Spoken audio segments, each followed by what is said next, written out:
मी आत्तापर्यंत नाव घेऊन कधी बोललो नाही, कारण माझा स्वभाव आहे, मला काहीतरी कुणकुण लागल्याशिवाय मी कोणाच्या वाटा जात नाही.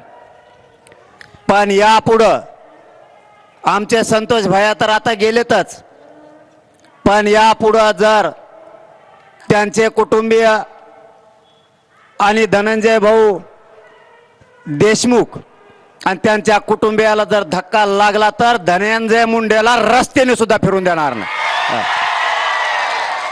आमचा एक भाऊ गेला, तो आता आम्ही सहन केला. या मुंड्याचं आणि फिंड्याचं आम्ही तोंडावर नाव सुद्धा घेतलं नाही, रावलं तिचं.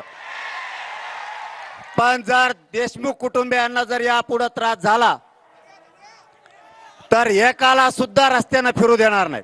परळी असो कोणा बीड जिल्हा असो, इथल्या आपल्या समाजाला जर त्रास झाला तर परभणी आणि पलीकडून धाराशिव यांना घरात घुसघुस आणायचं.